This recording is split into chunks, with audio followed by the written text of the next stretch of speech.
I'm Dan Rogers. Today we're here with Jason Herrick, who's running for mayor of Amarillo. Jason, welcome. Yeah, thanks, Dan. Thanks for having me. What possesses somebody to want to run for the mayor of Amarillo? Yeah, that's a great question. It's something that I guess potentially I've thought about for some time, but mostly I think I'm just at a stage a little bit in my life and career that I want to do things that really make an impact and try to work on projects that I think can have that kind of impact. And it feels like right now that this was the one that I had a little bit of a calling to go do. Hopefully a skill set that's unique and I can bring to the table as well. But just really trying to find places here in this little bit of time we've got on Earth that I feel like I can do some good and make some impact. So this felt like the right time to try to do that. So you're a businessman here in Amarillo? Yes, sir. I've got Pantera Energy Company. We're an oil and gas company. I'm the president of that company. And we operate wells really all over the Texas Panhandle, Oklahoma Panhandle, and up into Kansas.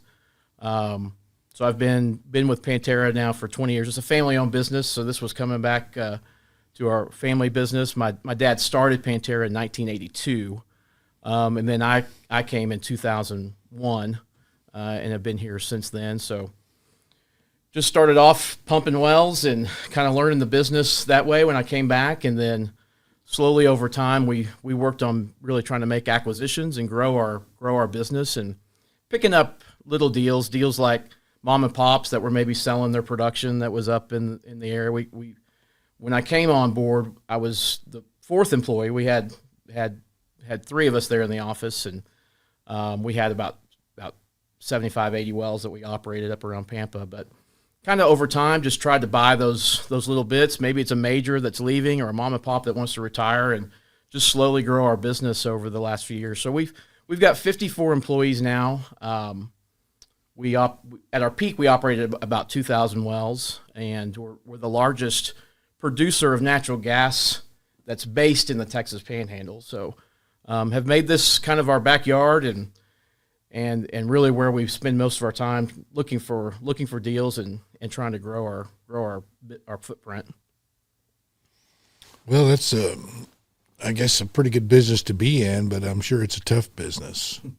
Energy is one of those things, right? It's probably a lot like a lot of commodity businesses. You know, you can work on a lot of things in your businesses. You can control expenses and you can do things, but in commodity businesses, the one thing you really can't control is the revenue side. You kind of have to wake up and see what somebody tells you they're going to give you for your product. And so there's a lot of things that are outside of your control. So you really just have to learn to deal with the things that you can control, which is your costs and your operations, and trying to do the best you can and buy deals at the right time and do build your business that way. But it's a business that I absolutely love. I think our energy complex here in the United States is unique. I think we've got a calling to provide energy for our world, and very, very proud to be part of that business. And I've spent a lot of time both, on our side, but I've also worked on the state level with state organizations, and started off working with our local petroleum engineering group and our local Panhandle Producers Group. But I've also worked at the state level, like the Texas Alliance of Energy Producers. And then, even most recently, I was with Governor Abbott appointed me to be on the Texas Energy Reliability Council. And that was interesting because we were dealing with kind of broader grid electric issues. And so I was representing gas producers on that, mostly out of when we had the Winter Storm Uri that came through a few years ago, and the grid unreliability that kind of resulted from that. So it's been an effort to try to make sure that we've got really good thermal generation. You can't be too dependent on a wind or a solar when it is an event where you don't have any wind and it's cloudy outside. So the emphasis on thermal generation and being able to provide energy for our citizens is something we take pretty seriously, and I love being in the business that can do that. So you're on the reliable energy side. The reliable energy side, that's exactly right. That's what I tried to tell some of these lawmakers. I said, you have reliable and you have unreliable. And that's how you need to phrase it. Right. Not renewable. Don't ever use the word renewable. Right. Use the word unreliable and reliable. And then people get it, because renewable sounds good when it's really bad. Well, it messes with your total capacity on the grid, right? And it's a little bit of a false pretense, right? Because you go in and we talk about how much capacity that's been added through solar or through wind. But when that's not available all of the time, and it changes all of the economics around how you run your grid, it can really be problematic. And you've got to have a strong, firm foundation of energy. It's even better when it's made in Texas and provided as well. And so that's something that I've built my career around doing. And frankly, if we're going to have a growing economy in the United States, access to reliable and cheap energy is critical. There is just no way around it.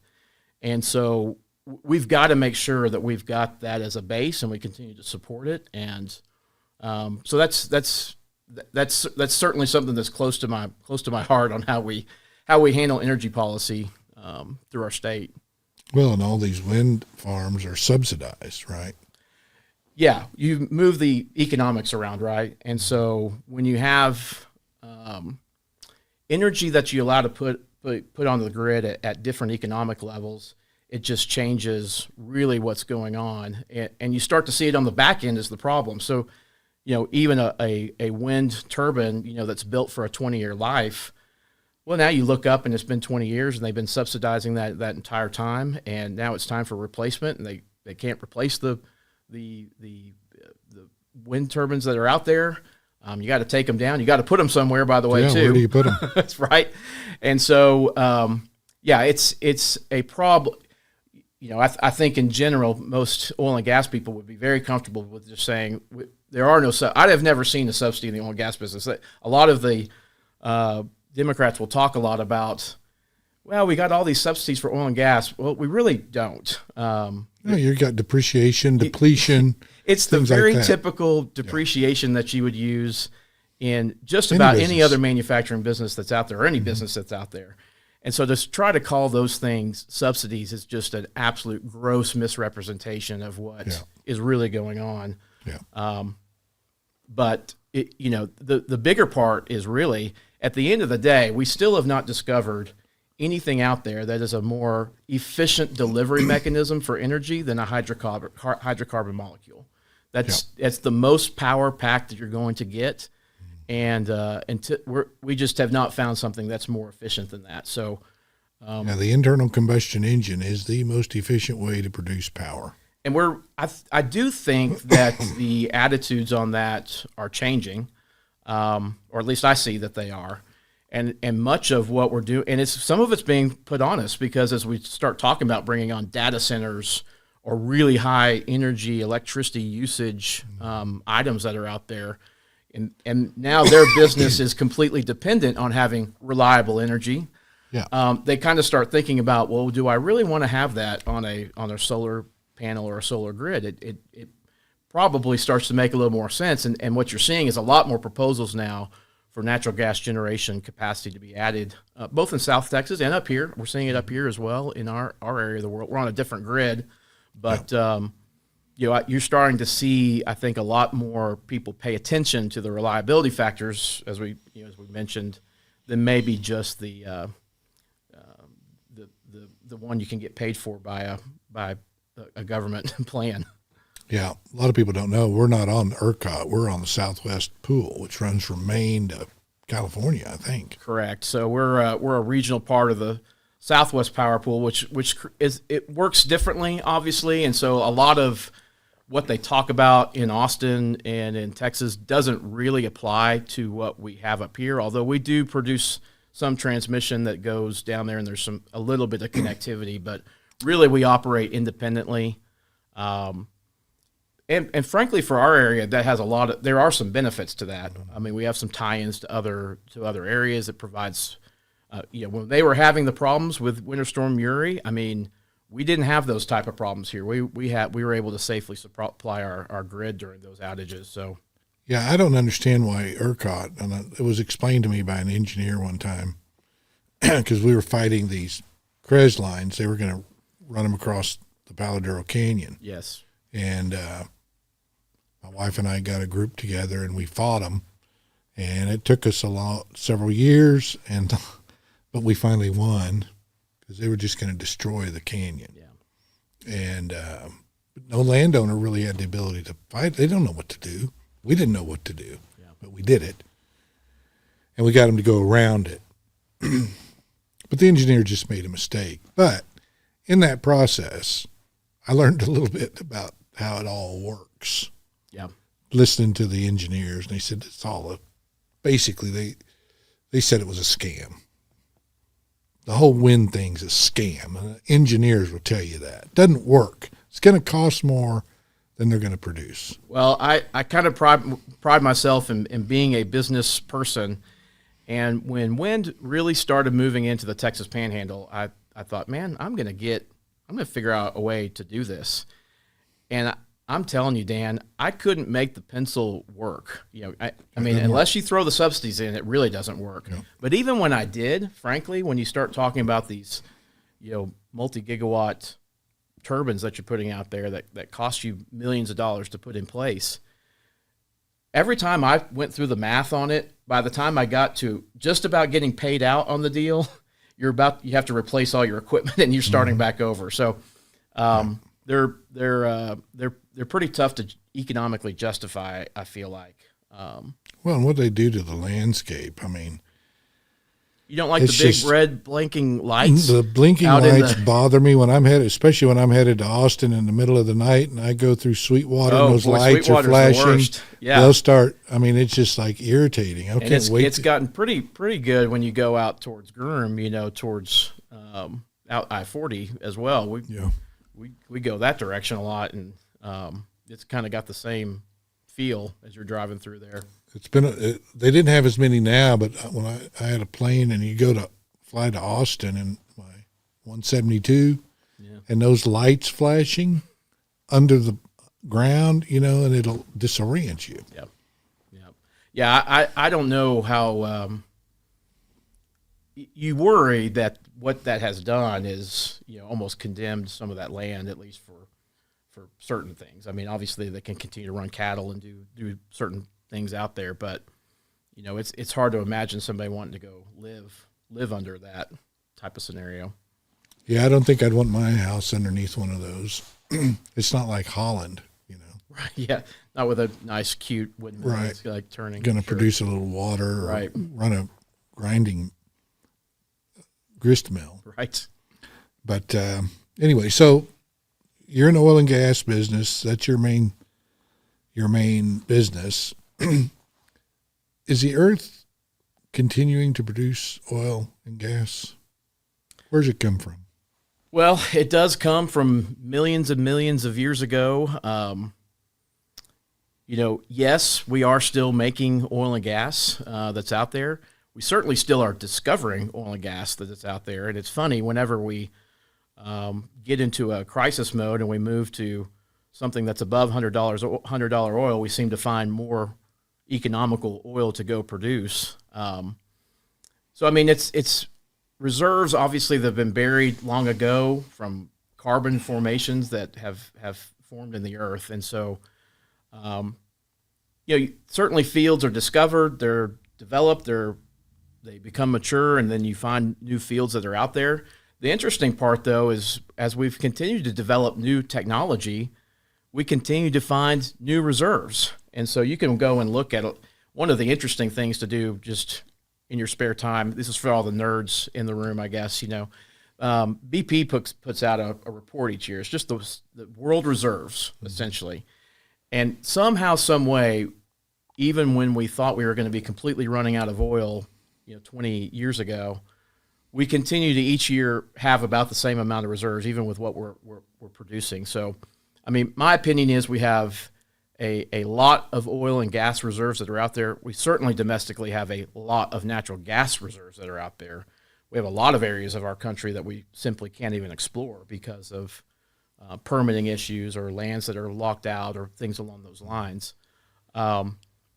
And you still are making hydrocarbons. I mean, it's obviously the time scale that we're on is probably significantly different than what it takes to go thermally create oil at pressure. But as I'll give you some of the biggest examples of just technology that's changed our oil and gas drilling world: bit technology, and then the ability to drill horizontally into formations has completely changed what is considered recoverable reserves. So even when we go discover an oil field out there, you're only expecting to get 15, 20% of the total reserves that might be in a particular formation.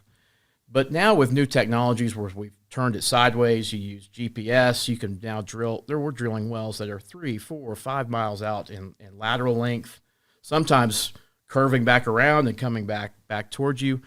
You continue to improve the amount that you're recovering from each one of these holes that you're drilling in the ground. So new technology continues to somewhat solve our issue of are we running out, because we end up being more efficient with what we do find.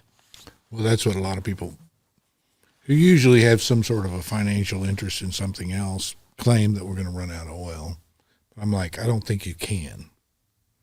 I mean, you probably start running out of oil that is $20 oil that you found at 1,000 feet, but we haven't run out of $70 oil or $80 oil. It just is. If the lift is higher, and it may be harder to go get, and you need technologies. But fortunately, human innovation seems to win out on these things, and we find new ways to go do it. And the Permian Basin continues to reinvent itself over and over and over again by finding new stacks of reserves or reservoirs that we didn't even think were producible 25, 30, 40 years ago are now capable of being produced. Yeah, they may suck it out of it. It's kind of like water, right? Yeah. And then it's going to seep back in over time. Yeah, you're draining those pores, those pores in the rock, and moving it from one area to the other. Mm-hmm. And we just continue to find new ways to go do that. Forever we thought you had to be at a certain porosity and a certain permeability to move fluid through rock. Just was not going to be possible. But that's when the fracture technology got to a point where we could go into what is just about concrete style rock that you could knock on and you wouldn't even think you could get anything out of it. But with fracture technology, we can break up that rock down deep in the earth and bring back reserves that just previously were thought to be unrecoverable. Mm-hmm. Fascinating. Well, let's get back to the mayor's race in Amarillo. So we're not going to run out of oil, and Amarillo has plenty of water, right? We have a nice supply of water. It's interesting to see how those two tie together, because some of the concepts that we use are certainly similar as well, about the need to find water rights and be able. You're doing the same concept, right? Finding rock that contains water and be able to access that and deliver it to your citizens. Yeah. But water's kind of important, because without it, we wouldn't have a town. Absolutely. So you're also head of the range, right? I'm the president of the board of the range, correct. Right. And that's been in the news lately. It has, yeah. So I'm sure a lot of people want to know your perspective on the range and what is the range, and you can elaborate on that. Yeah, perfect. Let me start with kind of what the range is. It's a nonprofit. It was established about, I think, May of 23 is when we ribbon cut it and opened up the doors. And what it is what we had found is partly something that we were lacking a little bit in the city of Amarillo. There were a lot of other communities. One of them is close to my heart. It's the Permian Strategic Partnership. It's a research hub that they set up down there. They've got some innovation hub in Texas Tech, or think about the Research Triangle back in North Carolina. So they're entities that get set up in order to combine businesses with what their business needs are with academic institutions. Like in our case, we partnered with WT and Texas Tech Health Science Center and the Texas Tech Vet School. And then industry associations like Texas Dairymen Association and Texas Cattle Feeders and things along those lines. And what you're trying to do is go solve some of the tougher problems that are out there. So for us, one of them is water.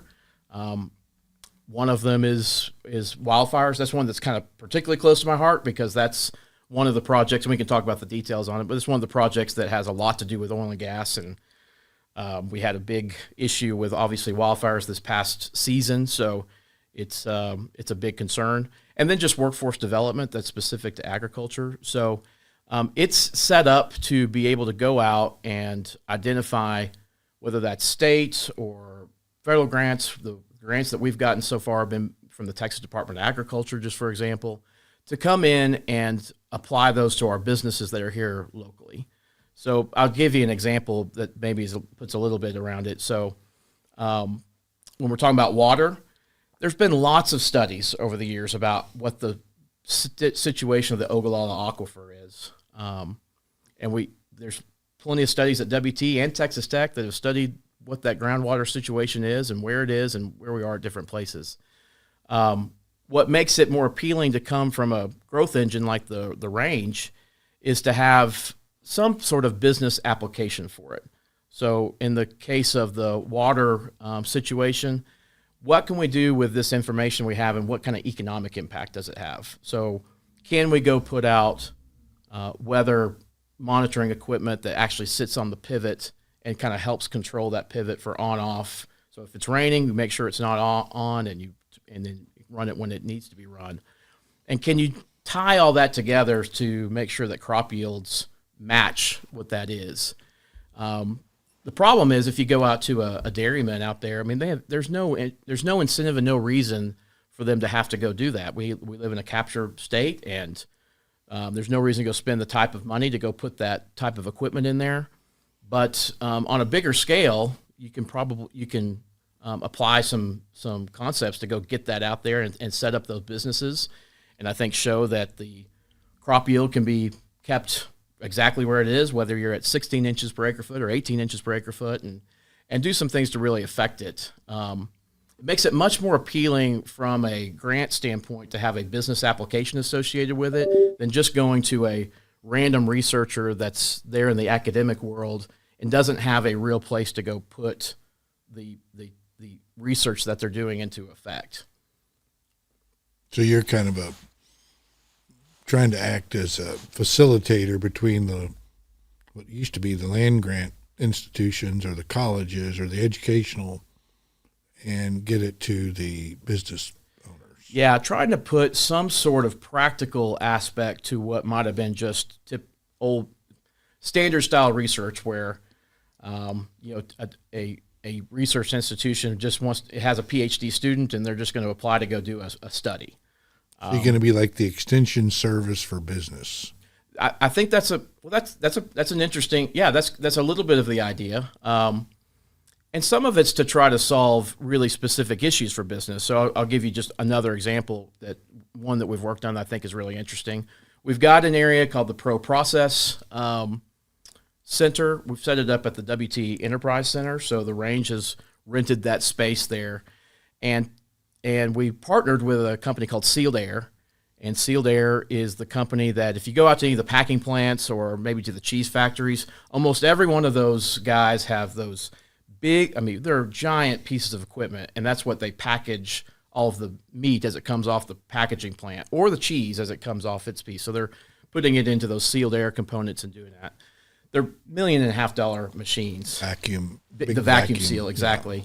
And so Tyson had one that they were not going to be using. Sealed Air, what they were doing prior to the range setting this up was they were having to send, and by the way, there's 20 or 30 of these kind of spread across the Texas Panhandle and a whole bunch of them between Denver and Dallas. But if you were a company that was here in our area, if you wanted to go train somebody on the Sealed Air equipment, you had to send them to North Carolina. So the training was free, but you had to pay for them for a week to go across the country and go do that. Mm-hmm. And that was, by the way, for training for that equipment. It was also for maintenance. So most of these guys do their own maintenance there as well. So one of the things that's set up, which you would love, I would love to show sometime. They've got that machine now. It was donated over there from Tyson, and they brought it over and set that all up. And so now it's set up for them to bring all their training into Amarillo to get that done. So they've got probably about 30 guys a week. 30 guys a month right now that come in and get trained to both maintain it and to use it, and then can go out to the different groups and actually apply that to those groups. So some of it's just is workforce development as well, a little bit more direct, but a little bit more of a real. There's no grant for that. That's a direct. Hey, we've got businesses. This is a way we can kind of pool resources and make it better for these businesses where they're not having to send their employees kind of all over the country to get training for the type of equipment that we use here in our area. So any business that wants training in that can go. They don't have to be. No, yeah, Sealed Air runs that training facility and brings in folks kind of all, like I said, just about every month. And I think they're about to start running twice a month with groups that come in and get their training on all different aspects of that machine. And I believe we're about to add a second machine. It's more of a vertical stacked machine that does similar type stuff, but you're packaging different equipment or different food products as they come off the line, and kind of expand that facility a little bit more to be able to bring more people in. Well, I don't think people understand how much produce comes through the Panhandle, right? I think a third of all the produce in the country is within 50 miles of Dalhart or something crazy. Amazing amount of agriculture, and then we are the largest beef and dairy shed, combined beef and dairy shed. There are places that have dairies, there are places that have beef, but if you put all that together, we are the absolute center punch of what that world is. And so when you talk about protein production, Amarillo, Texas is really the center of that place to be. And so, we felt like leaning into the agricultural roots that we have is a really important element to make sure that we, as a community, continue to grow.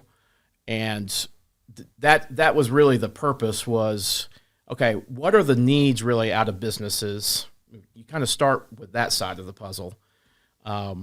What are the needs of businesses that out there to make them more successful? And then how can you kind of bring in our academic institutions that have researchers and have people on the ground and can get some things to there? And then are there things that are already available through the grants at the Texas Department of Agriculture and other facilities at the state that make sense to come to our area? I'll give you an example of one. It was a little frustrating to hear. In the last budget cycle, there was $300,000 that had been allocated to the Texas Panhandle for water use, and nobody applied for it. Nobody applied for it. So that money went to Houston, Texas, for water fountains. It was under the big water section. So, besides getting into the just how ridiculous is that anyway? But sounds to me like the state has too much money. Well, that certainly could be possible, right? And that may start with the question mark. But certainly, if there's dollars that are allocated that can go towards the Texas Panhandle and actually into our businesses and our to hopefully try to work on issues that are very impactful for our local economy, then we should be trying to figure out how that works and make that work the best that we can for our region. And that's the idea of the range. And we're new and we're getting going. We're excited because we do have some proposals for the legislature this year to help stand up some pilot programs. One in particular I'm pretty close to is the wildfire one that we're working on. That one we're getting 5 of our largest natural gas producers in the Texas Panhandle, along with XL and Golden Spread and then ranchers, to really kind of run a pilot program. And XL is taking the lead on this. I will say they've got a lot of fire mitigation tools that they're implementing and putting out, obviously with sensitivity to what's happened in Hemphill County. Because they're kind of responsible, right? Well, there was certainly a poll, that went down. I can argue act of God sometimes as well when you've got 90-mile-an-hour. I've been on both sides of this, you have thousands and thousands of polls. It was an XL poll that was damaged. It's really hard. I mean, I'm going to tell you, Dan, it is hard out there when it's blowing 90 miles an hour to keep everything standing upright.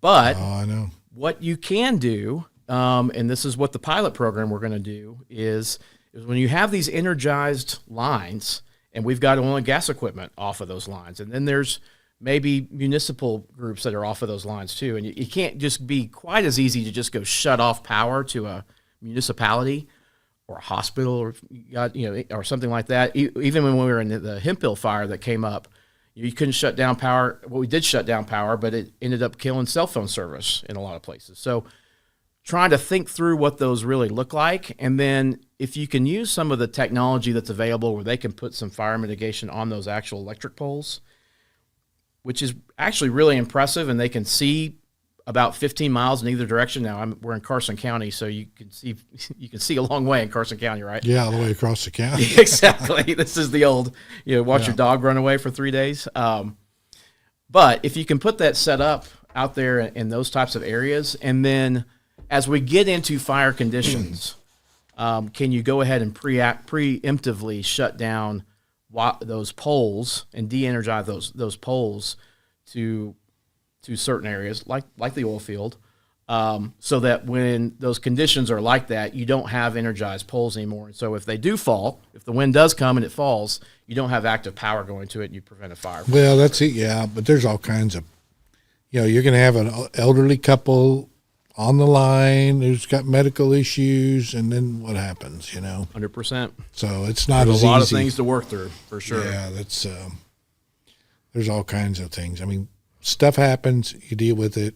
To me, I don't understand why this, for not a lot of money, you can throw up some $30,000 jack tanks, and for $30,000 you could get by some old 6x6 military trucks and have 2,000 to 4,000 gallon spray rigs on them that can go anywhere. They're cheap. For $100,000 a county, you could set up and have this stuff set up, centrally located, ready to go. If there's a fire, people can jump in it and go. I don't know why they don't do that here. I bet you see some. I'm guessing, but listen, we're about to go through a legislative session at the state of Austin, in Austin, the state of Austin. But I mean, they use the wrong equipment. Yeah. They like Potter County Fire. Well, they don't put it together. Is the other? There's not shared resources. They across. buy $1.2 million fire truck made for town to fight wildfire. Yeah. That's a waste of where you're having to go $1.2 across prairie and other. You aspects. buy an old, cheap military 6x6 or Jeeps and throw a small tank, and you can run and fight that fire and go anywhere. And if you tear it up, it's no big deal. Yeah. You don't need new equipment. Well, like you said, you probably don't want new equipment pulling across a prairie that's out there in these areas that we're talking about. Like, I have in my ranch, I put a 12,000 gallon jack tank and a well with another tank, so I can fill, so I can pull my 4,000 gallon water truck under there. So in case I have a fire, we can put it out. Yeah. Right? Yep. Well, guess what? I never thought we would ever need it. Randall County's fighting a fire toward us. They're behind it. Yeah. Like, you don't put a fire out behind it, dude. You have to go way ahead of it. You got to get way in front of the. So we saw it coming, and my operator ran out there, fired up my water truck, filled it, was out there, and when it hit our fence, he knocked it out. Mm-hmm. And it was a pretty big fire. Mm-hmm. And probably we were able to probably handle moving pretty fast too. But if we would have been set up, it would have wiped out the canyons, it would have wiped out river falls. Oh, yeah. They can be devastating. But a simple Preparation's system. important too. There's no doubt. My point, a simple system located on a few ranches, set up ready to go, is all you need. Mm. And it's not expensive. Yeah. Yeah. But instead, they want to do all this high dollar stuff that I don't think at the end of the day is going to create more problems, Might. You're right. But yeah. Common sense. Yeah. But, well, it's like they whine about the water issue. But then the government comes in and gives people subsidies to grow corn. Yeah. For ethanol, right? Yeah. It's for ethanol that we don't need. Well, or honestly, or silage. I mean, Yeah. you know, My point is they create a demand that wouldn't normally exist because of government subsidy. So people have a huge incentive to produce corn, which our area isn't does not need to designed be for. happening. That's exactly right. It should be pasture. So they're pumping out the water as fast as they can suck it out of the ground to water the corn because of the government subsidy, and then the government complains about them using water. Yeah. Yeah, there's a real issue with it. I'll give you the other. I'll touch the last base on our. It has to do with what you're talking about and why I kind of got involved in the range. There is a movement out there that is, I think we have to be very aware of. When we were starting this up, we were just looking on LinkedIn, and the Environmental Defense Fund had ads out to go hire 25 new methane scientists. You can imagine what the goal is of them hiring those scientists. And so when we talk to feed yard groups like Cactus Feeders or Freona, their biggest now, we may be bailed out because we've got a different president here now, but this is where we were heading, before. When there was going to be so many regulations around methane, and you had groups that were out there that were specifically putting together groups to go prove how bad cow methane production was, and that you should limit the amount of beef that's out there or dairy that's out there or how you do those things because of the amount of methane that they put into the air. And nearly every business feed yard group that was out there was telling us, we have to get our own scientists and groups together so that we can combat this idea that's kind of floating out there. And so if you had gone and looked up how much methane does a cow produce, and you put it into Chat GPT or something like that, it was going to pull up a study from 2006 in Denmark about what they did. Doesn't look at a Texas Panhandle cow, doesn't look at our conditions, doesn't look at what we do. And you've got to be able to show. I mean, we have the most efficient animals on the planet because of where we live. But they're saying that cow flatulence is creating and burps. I was going to say, because cows don't do that. Yeah, it's the burps. It's the burps. So I've got. It's crazy. I've got a bunch of cows, and I haven't really been around any of them. You haven't tried to light one up or anything? No, yeah. I don't get any methane. And we need methane. So that it's the same people that say we have too much CO2 in the air, right? I know. Right. Yes. It's all about CO2. What percentage of the atmosphere is CO2? A tiny percent. It's like 0.004%. Yes. It's so tiny, it's irrelevant and totally de minimis. And methane's less. Yeah, it doesn't. Even less. And we need more carbon dioxide because that's what plants use and trees to turn into oxygen so we can live. So if you reduce the CO2, you kill the plants, which kills the humans. Yep. They don't get it. It's all a lie, is what I'm saying. No, they're making it all up. It's about private. I believe it's about private property rights and control. They want to take your water. They want to take your land, and they want to control everything that you do. And they're using environmental regulations, no doubt, to do it. I live it every day in the oil and gas business because they came after the methane side for the oil and gas business too. There was a whole methane tax that was proposed at the end of the Biden administration that was going into effect. That was going to be absolutely game-changing for our business. I mean, it changed just about everything that we had to do as an operational side. I don't understand how the federal government has that power. Well, I can't find it. I kept saying, why do you not? We want to sell every molecule of methane that we can. That's how I get paid. Yeah. I am not interested in it leaking or going into the atmosphere or anything else. And if we find that, I promise you're going to capture it. You're going to capture it. My incentives are aligned here. I am not trying to get methane in the atmosphere. I'm trying to get it in the sales line. That's right. But that didn't matter. It was crazy how it was even calculated. I won't go into all the details, but it was essentially just an assumption that everybody's operation was exactly the same, and it didn't matter how much volume you had going through any situation. It didn't matter what your valve setup was. They just assumed that if you were producing from here to here, that you're gonna be, and if you were leaking 100% of the time, this is how much methane you're putting into the atmosphere. And they built in a tax to go punish you for that. And even worse, they basically allowed third parties to go out there and take a look and report you to the EPA on those situations. So, which is another tax. Which is just another form of it, right? So it's just yeah, but they got to hire the people. Oh, sure. So who's going to pay for that? Well, or even worse, it just becomes the random environmental groups that take up the cause and try to go shut down your business. Well, just cut off their gas, right? And say drive electric. Yeah. See how that works. Let's see how you really work. That's my favorite when I see the the Just Stop Oil piece. Luckily, they're mostly overseas, but you think you don't even understand what it would look like if you didn't have petrochemicals in your life, what you would be dealing with. Mm-hmm. But yet we're going to go try to glue ourselves to the highway, and stop traffic out there. Yeah, where's the electricity come from? Yeah, that's what they say. Well, we need to be all electric. Okay, that's great. That does not get you your solution you're looking for.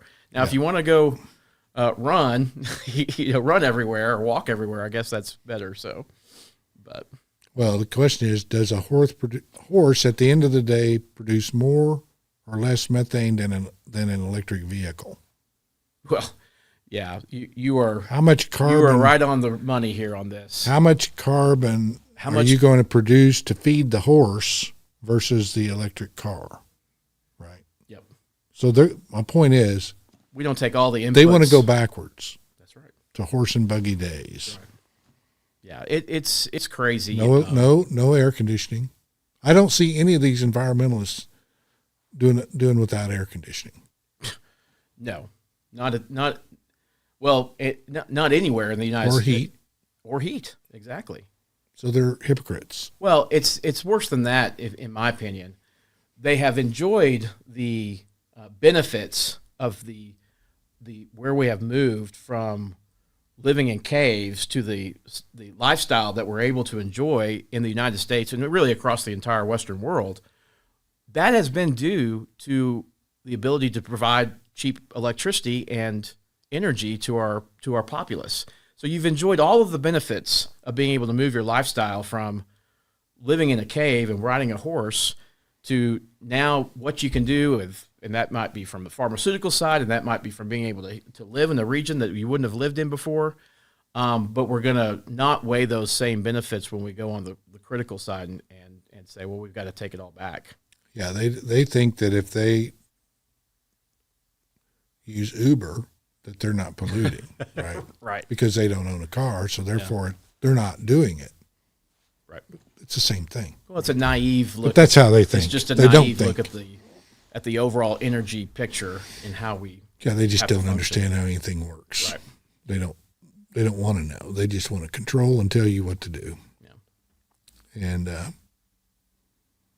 so the other controversy, I guess, is the big controversy about the range getting $750,000. What is all that about?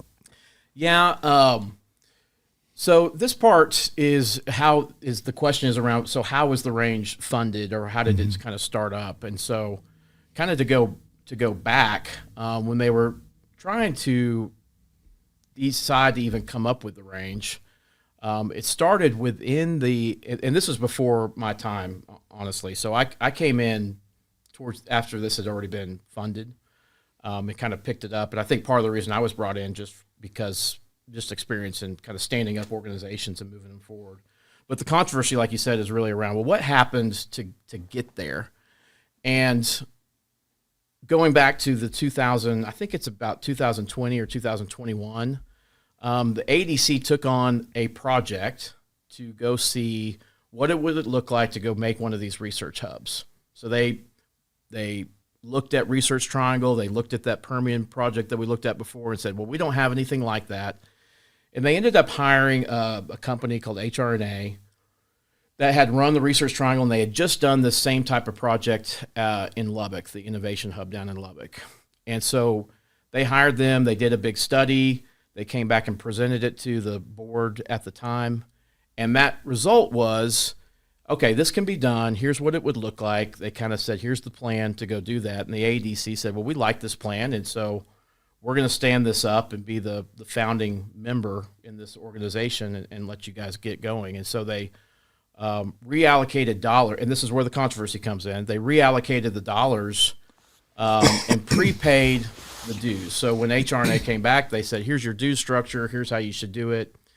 And ADC said, well, we're not really built to go do this. This should be its own organization. So we're going to roll this out of our group.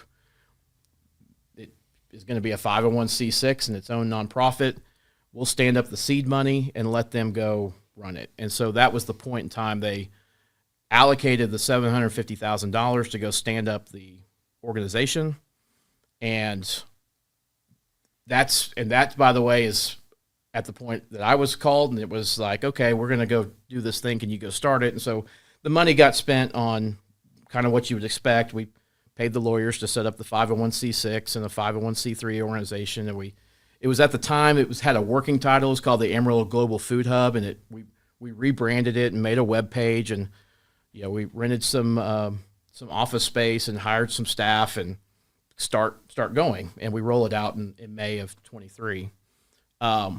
So I think the controversy is not so much about what it landed or what the range itself does, but what my understanding is that the $750,000, that the allocation of those dollars, they prepaid those dues. So they said the AEDC or the AEDC, or the city of Mayoral. The AEDC did. So they took money out of their budget that I think at the time had been allocated to something else. It wasn't in the line item for what was called the Mayoral Global Food Hub at the time.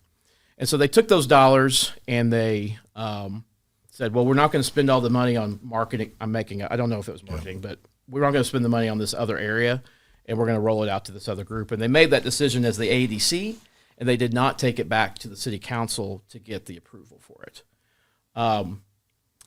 That was okay under the policy at the time.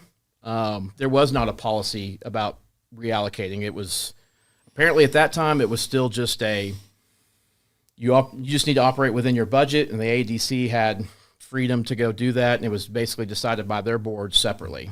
So they went ahead and did that. Now, whether they should or shouldn't, I think is kind of the question mark that's out there. And I think as a whole, what's kind of come up since then is we're not comfortable with that policy or that lack of policy, maybe is the better way to put it. So the AEDC gave the range $750,000. That's correct. Yeah, and they did it in the form of, we're going to pay you for our next 3 years of dues, and you guys go set up this organization and go with it. Yeah. And so then that's when we didn't have an organization up to that point, so we said, okay, we'll go do that. We used those dollars to get set up, and then that was the seed money essentially to get going. And we used that to go get our memberships with the universities. So since then, now we've got memberships with the universities and with the businesses, and establish the organization. I think the controversy is that the city of Amarillo wired money to the AEDC. Well, I think the AEDC has to send all their money via the city of Amarillo, but it's my understanding that they get, was it 1/4% of the sales tax or half? Correct. That's what funds the AEDC. That goes directly to the AEDC. That is right, yeah. But apparently the city of Amarillo is going to chip in 100, agreed previous councils several years back, to give $100,000 a year to the range. Well, I think they had the line item that was in the approved AEDC budget that came from the council had $100,000 as the, as you're looking at the big budget, and it had $100,000 allocated to the Amarillo Global Food Hub, and then there was all the other whatever else, labor, expenses, travel, marketing, whatever else it was, and that was approved by council. Right. What the AEDC, what it sounds like to me, and you may be right, Dan. This is what I understand, but when they got to that end of that year in 22, so the budget cycle's already happened, they said, okay, we've all looked at this program. We've been following it for a year. Now we're going to go forward and stand it up and move it out the door. And they had money left over from some other line item. And so they just used that and put it to the range, put the additional $650,000 to the range and said, you guys go start this program.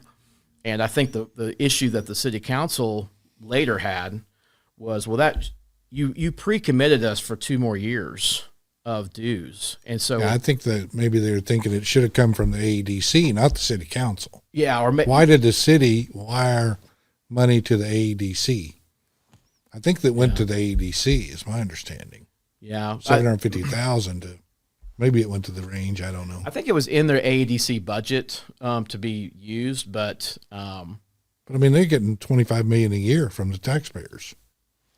correct. The AEDC is funded through already as a separate deal, and it is important to. I mean, I guess I'm trying to figure out why would they give the city of Amarillo would give another 750 or 650 to I don't think either it was one. I don't think it was enough. It did come out of the AEDC's budget. I mean, it was their money, it was their program, and it came out of that budget. So it wasn't coming out of the general fund. No, it was not out of general funds. It came out of that sales tax amount. It was 100% know that. I think the issue that the city council has had is, hey, if you're going to move line items that are that big of a number, if you're going to take 650 even from you didn't spend it on your marketing, you still need to come back to the council and say, hey, we're going to move this over. And make that approval process to really just to close the loop. Now, keep in mind at the time, this was the previous council. I think they just didn't. I mean, I think it was just the modus operandus at the time. It was just they didn't do that. I mean, I don't put anything on it that they necessarily thought there was something wrong, but I also don't have any problem with saying, look, if you're going to move big line items around like that, there's probably has to be some sort of standard, hey, if you're going to move more than $100,000 or something, then we need to go relook at this. So I think that's a reasonable honestly, I think that's a reasonable conclusion to come to and say, yeah, you need to have transparency. And accountability. And so bring that back and you should relook at it. It wasn't the policy at the time. I mean, that's kind of the purpose of the board. Exactly. You've got a board. City council. Exactly. And the city council is approving what, ultimately saying, here's your total 25 million number or whatever that's going to go to ADC. ADC is supposed to take that and use that appropriately for all of for economic projects. And it's very specific what it can use it for, right? It has to be for these types of things. And I think I don't know what I have heard that there's a lot of times this happens in city government, our city government. I mean, that, hey, this whole thing got sent to the Parks and Rec department, and they had a line item that was here, and they ended up not spending money on mowing, all the money on mowing, so they're going to use it on turf repair or something else completely. So we probably just need to be consistent. I think just what you're talking about is we need to be consistent across all our elements of government that when you put things into line items, it's important to have accountability and have transparency so that if you have big movements, and I understand some of this stuff, but big numbers probably need to get a reapproval process, which makes sense to me. And I think that's what the effort was to do when they looked at it they had a law firm, and I think the council hired an internal auditing firm also to go look at it. And the conclusion was there was no policy against it, But that doesn't mean necessarily that it was right. Yeah. It doesn't mean that's how it should have been done. So the controversy to me is a really solvable problem. It's you follow policy at the time, but the truth of the matter is on all of our various pieces of government, we need to have some ability. We need to be able to see when things get moved around and where it goes. I don't think the controversy on the range is necessarily where that. I think when people find out about what the range is, they're kind of like, okay, I mean, they get the program, but the real problem is just, if you're going to go allocate money that had not been used, and I think it came from a grant or something along those lines that didn't get used for whatever it had been originally told it was going to be used for, and it got used for this project, then you need to go back through an approval process. It just makes sense, honestly. I mean, I feel like, but it is hard now because there's kind of an effort to say, well, the range needs to pay that money back. We're 3 years later after, I mean, it was allocated in 2022, it's 2025, and the range was the recipient of it, right? It was not the initiator of it. So I think there is a question about what the policies within the AEDC should be. I think we need to fix that going forward. But we are, in all reality, we're already at a spot where those dollars went towards Spin it. the things that they told us to spend it on. It was like, here's the plan from HRNA of how you need to go set up this organization. And we went and did that and executed it. And so now we're on the other side of it. And I think we just have to kind of be, I think, mindful of kind of where that is in that process and fix it for the go forward. And I think as people start to see some of that, they kind of recognizing, okay, well, that makes a little bit more sense, but we need to fix some things. That part's hasn't gone away. So really it's the AEDC that kind of screwed up. I think so. Yeah. I mean, so they're the ones that should be responsible for the $750,000. Yeah. Well, yeah, I think, because they are responsible for the 750. Yeah. I mean, it was they gave it to you, right? And it would be the same as if we were to go back. What they told you to do with it, and we did what we decided to do, what they had told us to do with it. And it'd almost be like, I mean, I guess any of the programs that the AEDC funded any of those years, if you gave money to, I don't know, whoever else, Cacique or whoever they set up, to go do that. It's really hard to go to Cacique 3 years later and say, well, we didn't like our approval process. We're going to need you to pay back the money that you spent, out there. It's like, or instead of whatever, $5,000 per job, they wrote them $15,000 because somebody made a mistake and they took the money, and it's hard to get it back once you give it away. It's hard to get it back. That's why you need oversight. 100%. 100%. You need more than one person checking it. Yeah, you do. Or you end up in the other situations the city of getting where you've got actual fraud going. You go completely the other way, where we had all our issues with even when you don't have checks and balances, particularly in government, things can just get really wonky. Yeah. So there's a solution. There is a solution. I actually think they've already kind of tackled it, to be honest. I think the new bylaws that they were putting together specifically now address like some of those things. So I feel like we're in a position where things like that can be covered with what you do on an AEDC. And you had 35 years had been doing this or something like things like this, and there are some reasons. You have an AEDC, it has its own independent board and its own funding mechanism, and there are some reasons that you have it separate from your city council in terms of just the turnover you have on a city council, right? You're trying to keep that somewhat separate, but that doesn't mean you can ignore the transparency issue of it when things change, even within your own budget cycle. Do cities need AEDCs? Well, it's a great question. If we lived in a vacuum, I would probably say the answer is no, but we don't. We live in a competitive environment.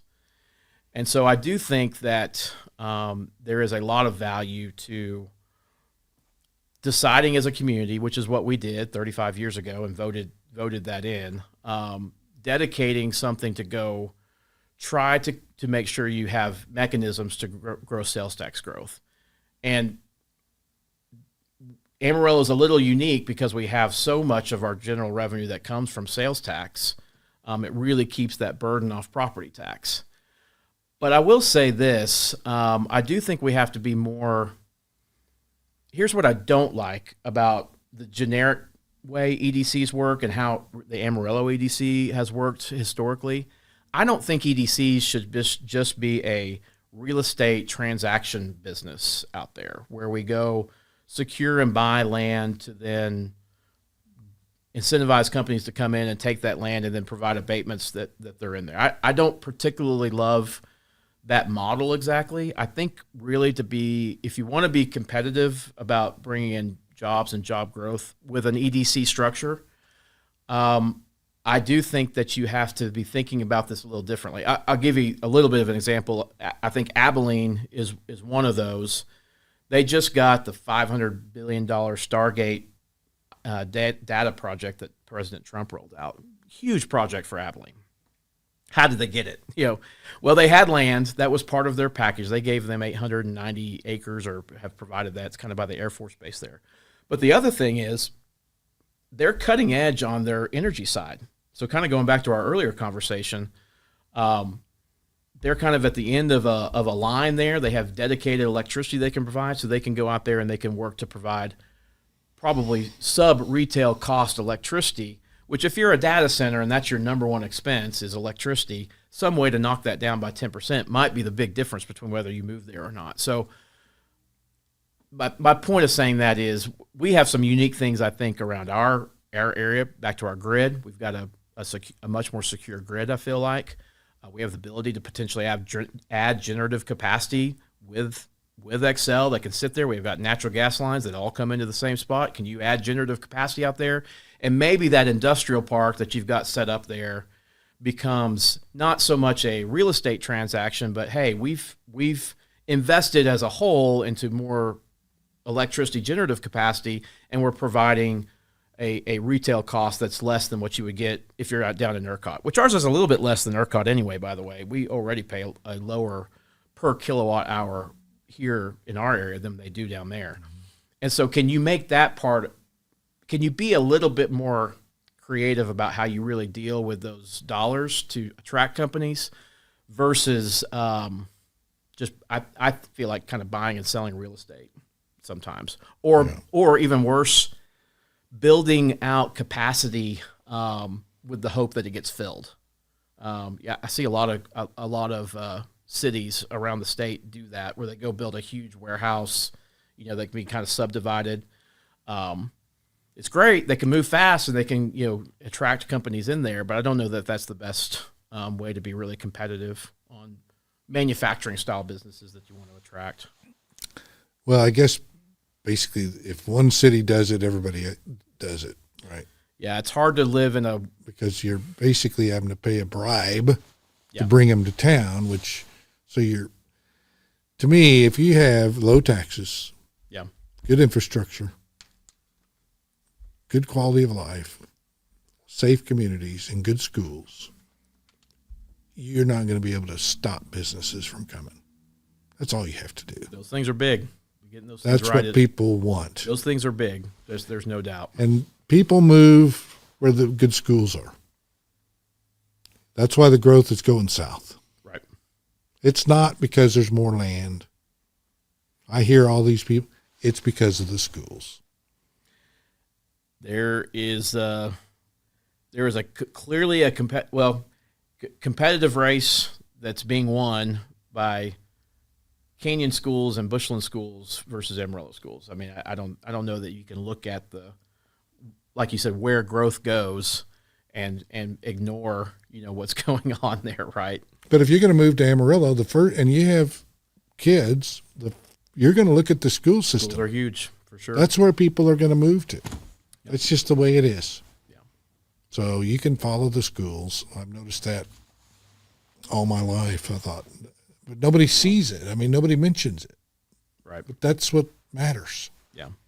And we're having actual population decline growth in AISD now. Now we're having to look at shutting down schools that are in your the middle of your city, right? And I mean, I think there's 3 in Potter County maybe that's been identified. And so, you're going the wrong way. Yeah, Potter's shrinking, Randall's growing. We're going the wrong way in terms of providing a place where people feel like they can go get their kids educated and do those things. I hope we elect good school board trustees to go work on that for sure. Yeah, maybe we need to look. We need it as a tool for the city for sure. See what are we doing that isn't working? Yeah, maybe we're doing things wrong. Right. So as mayor, what would you do to improve? What do you think? What's the top 3 things you plan on as mayor to get done? Well, you brought up one of them. The first one is infrastructure. It's pretty critical. We touched on Abilene as well, but just like you said, businesses come. There is the part of the incentive. There are some things like that, but I guarantee you, every one of them look at: do you have the infrastructure to be able to provide for my new facility or my new industrial complex or whatever that is? And unfortunately, right now, in the city of Amarillo, we have really ignored our infrastructure needs. So to me, to what your point, what people really care about is I want to make sure my streets and roads are repaired and my water system is working and my basic services are taken care of.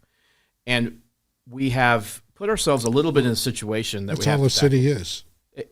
And I'm telling you, as mayor, I think part of your job is to keep your agenda tight. And I get this is hard, by the way. I'm not saying that it's easy, but it's really easy to get distracted by all the other little things. And I think what I want to do is, and again, like I said, I know it's hard, but you've got to keep your agenda to the things that really people care about, and it's those things. And unfortunately, now we've got a situation.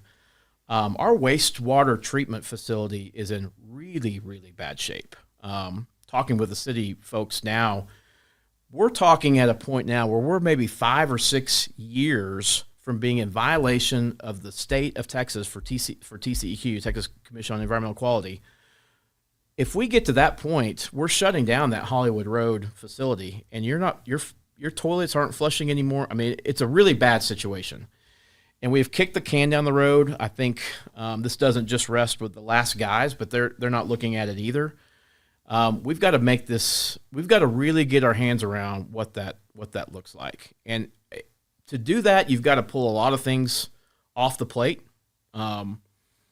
I didn't know about this until just these last few years, frankly, about how serious the situation was around the delivery system, both the interceptors and the pieces that take the wastewater out there, but then also the wastewater treatments themselves, the one at Hollywood and the one at River Road. It's gotten to the point now where if we don't move very quickly, unfortunately, you think about 5 years to go build the estimates now are $500 million to go do this project. That's what's coming out of the city right now. We've got to get a handle on this. We've got to really go look at this deal. So are they putting in digesters, or are they using ponds? For the new plan or the old plan? Well, they don't have a new plan yet. That's part of the problem. And that's the first step of it, obviously, is we've got to go figure out 2 things. I mean, one, can we fix the old stuff and make it work, with what we got? Is it better to just build a new facility next door? Is that cheaper? There's a lot to go look at for sure. And but we've let it sneak up on us to the point that we're not. What I'm really worried about, honestly, Dan, is just it's been so easy, I think, to kick this can down the road. That we're not having real conversations about it. And so what I want to do in my first bit as mayor, the first 120 days, I want to deliver to you, I want to deliver to the citizens a very detailed, this is the infrastructure issues that have been identified. This is at least the estimates around costs and what those things are. And we've got to start figuring out and prioritizing, okay, what do we need? What do we not need? How are we really going to do this? And you've got to start working on a plan to go address these things. And by the way, it can't be with property tax. That is completely off the table. So some of the things that we've done in the past, when we've had to do these things before, we've been able to go find grants and things like that to go do those things. There may be ways to go do that, but we've got to have some serious discussions about those things and go figure out how to tackle this. Or you're going to end up with the entire southeast and almost full south part of Amarillo unable to flush toilets. Well, we could go into the outhouse business. This might be the best idea here. We just start getting out in front of this thing. Yeah, I see people are renting chickens now. I thought, well, that's a pretty good idea. That is a really good idea. It's funny you say that with a couple of when I go to the barbershop and everybody's talking, and a couple of them have there's some restrictions about how many chickens you can, or how big your place has to be to have chickens. And so I've had many people ask me, I mean, can we do something about the chicken regulation in Amarillo, Texas? I said, well, I didn't know about it till now, but with egg prices where they are, we might need to have to actually look at this. So, yeah. Well, to me, a city should, I mean, you have your water. I mean, a city is basically your infrastructure, roads and streets, which are your water.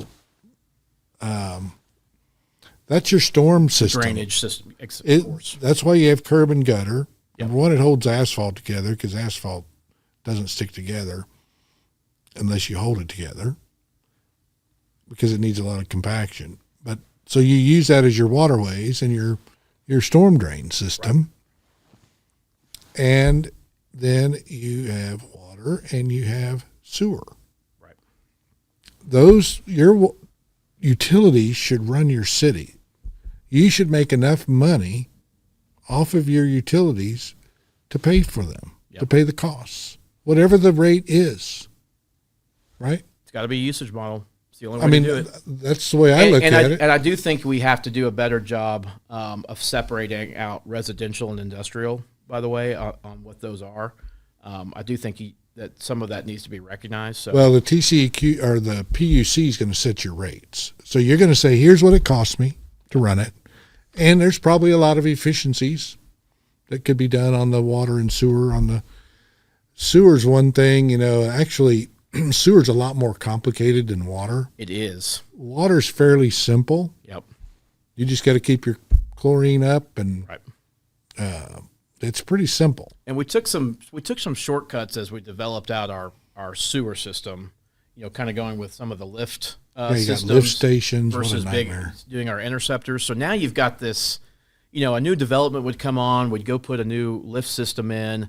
Now it's failing, and you've got to go replace it, and it's a $12 million number, and things like that. And so constant pump issues.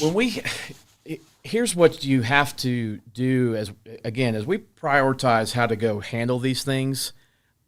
And I think this is part of what I bring to the table. I mean, this is my engineering background. This is just trying to solve these problems the most efficient way that we can.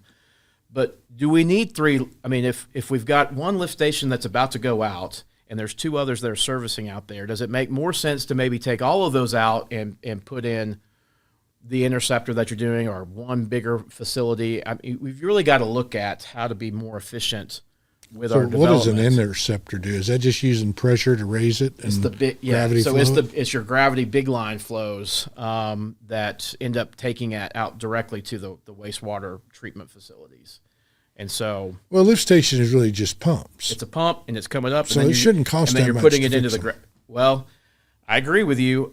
But the numbers I've seen are kind of shocking when you don't have to. It's a concrete tube right. with a couple of grinder pumps, and you're using gravity, which is free. Yeah, so you pump it up and roll it out, and if it fills up, it'll gravity flow out.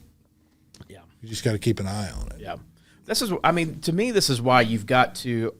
Too many people I've talked to, just have not even heard that we've got. Some of the it a little bit because in your kind of circle you're out there when something goes wrong, but we've really got to raise the communication level up among our citizens so that we're all talking about this and we're really thinking about what the solutions are and what we're going to prioritize and what the reasonable order to go do those in, so that you don't look up in 5 or 6 years and you've had to now shut down something because we didn't put enough time frame in front of it to go solve it. So yeah, I just think some of these numbers don't make sense to me. I remember when they had, that bond issue on the schools, and it was going to cost whatever $300 million to fix Austin Middle School or whatever, $100 million, outrageous number, right? I'm like, I've been in there. I'm like, you can fix that for $30,000. Right. You don't need to tear this down. It's fine. Well, the citizens didn't pass it. Right. Guess what it cost them to fix it? I don't even know. $30,000. Was it? Yeah. No problem. So I think we have people involved in some of these things that are trying to really scam the city on some of these contracts. It just doesn't cost that much. Yeah. That's what needs to be looked at. I think that's fair. There's It's funny when Something's you not start right. running for mayor, you start hearing. I've heard a lot about contracts and contracts that need to be looked at as we move forward, and it's something that we're definitely going to be looking at. And Yeah, it's that all, stuff it's needs all to be levels of laid out contract. there and say, I mean, you can find competent people to go look at that stuff and see if that, and you're going to know with your knowledge, I'm sure. But I mean, it just doesn't cost that much money to fix some of this stuff. Yeah. So infrastructure is definitely one of them. My second one is I do think that we've got to get our ADC straightened out. We talked about this already. It's dedicated funds. It's already over there. We've got to be making the best use of those dollars. I don't think that necessarily that's being the straight real estate transaction, but we have to continue to focus on bringing in sales tax growth, or else it will push over to our property tax, or at least puts more burden over there. So if we can continue to bring in, and you have to focus on the right types of businesses, and you have to do the things, because when I think about what really moves needles, it's really more around manufacturing related growth. That way you're getting sales tax revenue on the products that they're making, not just the jobs that are in there and the respend of those things. Yeah. And so I think you've got to be very poignant. You need to be creative, and you need to be thinking about the ways that you really can best use those dollars to move forward. And I think we have to continue to focus on that as a community, because we can't survive. We can't keep up with 3 or 4 or 5% even cost of living adjustments for what we're doing. If right now we're only growing at sub 1% growth. I mean, that's 7% growth over a 5-year period. We've got to be mindful of that and continue to try to.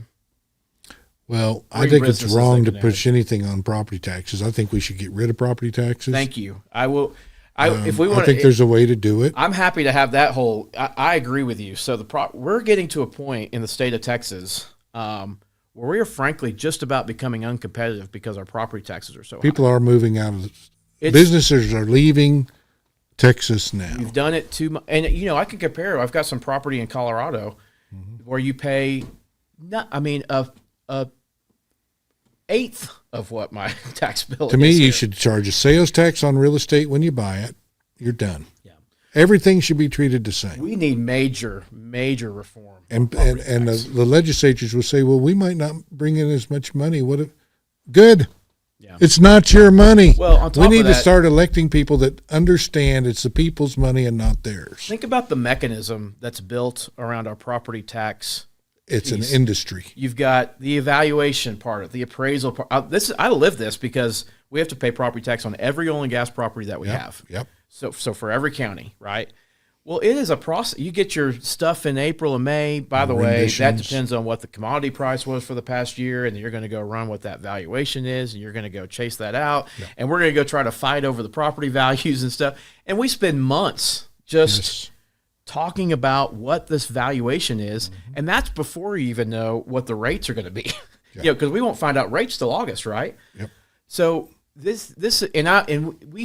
see property valuations on our stuff, and it goes up and down. And 1 year oil is $40, and it's a cheap property valuation, but then the next year it's $80 oils, and it's way more than what you think it's worth. It's just the whole mechanism around how we evaluate, and it's the same for real estate, right? I mean, you go and you get your real estate valuation, you go, how in the world did this go from here, up by this much or this? And you look around, nothing's happened around you. It's an industry, it's a mechanism. Like Well, to me, it's more philosophical because, of course, I have to fight every year, and I used to do that. Travis County represented 2,000 people a year. Yeah. Then I convinced the RTC to let me represent them. So I was representing the RTC against the federal government against the local government. Really? I love the irony. And I got them down. I've saved the federal government millions of dollars. But when I tell them they don't like it, I'm like, okay, I can prove every single value on every property is wrong. Right? Some are too high, Some are too low based on market. No doubt. Of course. Right? Every value is Yeah, wrong. exactly. So that means that we have a system in Texas where you are either subsidizing somebody or you're stealing from them. Is that a good system? It's terrible. And if you got $1 million in the bank, let's say at A and B, they're not charging your property tax. In fact, A and B might even give you a little interest, or whatever bank. But if you take that money out and build a building, buy a lot, build a building, hire employees, here comes the appraisal district, and they're going to charge you a wealth tax, not on what it cost you to build the building, but what some bureaucrat thinks it might be worth, even though it's never sold. That's wrong. So you're disincentivized for investing in Texas. You're penalized for investing in Texas. I completely agree. And you don't want to, by the way, you don't want to stay here when you're retired, because you're left with that at a point in time when you've got a fixed income or no income. I think you can stop paying your property taxes at 65, and they won't take your property until they throw you in a grave. Yeah, perfect.